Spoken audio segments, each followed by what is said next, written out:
विकास खंड के एकटेकुमा चौराहे पर गन्ना क्रय केंद्र है, जहां पर किसान खेतों से गन्ना लेकर आते हैं, लेकिन पिछले कुछ दिनों से यहां तनातनी का मामला बना हुआ है। कारण है जो श्रमिक गन्ना किसानों के ट्रैक्टर टालियों से उतारते हैं, जबरन किसानों से ही पैसा वसूल करते हैं, जबकि किसानों ने बताया कि यह पैसे मिल खुद ठेकेदार के माध्यम से श्रमिकों को देती है, जिसको लेकर पिछले कई दिनों से तनातनी का मामला है। आइए हम किसान से जानते हैं क्या कुछ समस्या है और क्या मामला है। इस गाड़ियाँ खड़ी हुई हैं जी। अभी उतारा नहीं गया है गन्ना, क्या समस्या है? समस्या उतरवाई वाला है। क्या है उतरवाई? जैसे हम लोग का कहना यह है कि उतरवाई हम लोग नहीं देंगे, वो गवर्नमेंट जैसे किया है। हम लोग उतरवाई कटती है पर्ची से भाई। उतरवाई हम लोग को 3.5 रुपए ऐसे कुछ कटता है। जो लेबर है वो भी पाते हैं, हम लोग को भी लूटते हैं।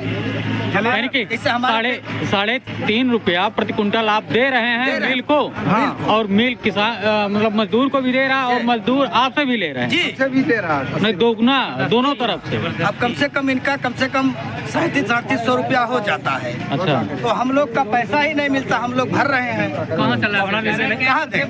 नहीं लगा कितनी? हाँ पांडे जी बताएं, यहाँ पे किसानों की क्या समस्या है, किस लिए इतनी गाड़ियाँ खड़ी हुई हैं? पूरा बस्ती जनपद के ऑफिसों में बैठे हुए एसी कमरों में जो भ्रष्ट अधिकारी हैं वो भी किसानों को भ्रष्ट करने में लगे हुए हैं। इसका ये जीता जागता उदाहरण है। यहाँ पर किसानों से कहा जा रहा है कि गन्ना उतरवाई के लिए आप 80 रुपये और 100 रुपये दीजिए, जबकि शासन का आदेश है, नियमावली है कि किसान एक भी पैसा गन्ने का उतरवाई नहीं देगा।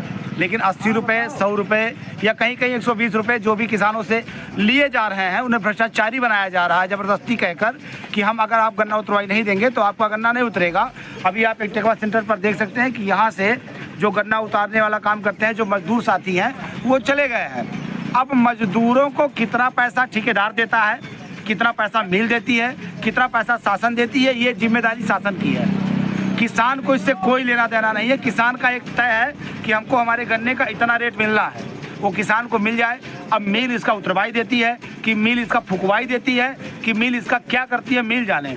सीधी सी बात है कि किसानों की जो जिम्मेदारी है यहाँ पे गन्ना ला के तौल कराना, उनका गन्ना तौल हो जाना, खाली हो जाना, वो अपने संसाधन को लेकर जाए, अपने अन्य किसी कार्य करें। अभी पिछले साल की राजकुमार जी आपको बता दें कि पिछले साल का भुगतान रुधौली चीनी मिल ने नहीं दिया है। आप बताइए, ये अमित शाह गृह मंत्री, भारत के प्रधानमंत्री, भारत उत्तर प्रदेश के मुख्यमंत्री, ये लोग साफ तरीके से झूठ बोलते हैं। अभी कप्तानगंज विधानसभा का चुनाव होना था तो यहाँ पर मुझे खुद याद है, मैं उसका साक्षी हूँ, भारत के गृह मंत्री आए हुए थे अमित शाह, उन्होंने कहा था कि किसान भाइयों आपके गन्ने का भुगतान 20 दिन में कर दिया जाएगा।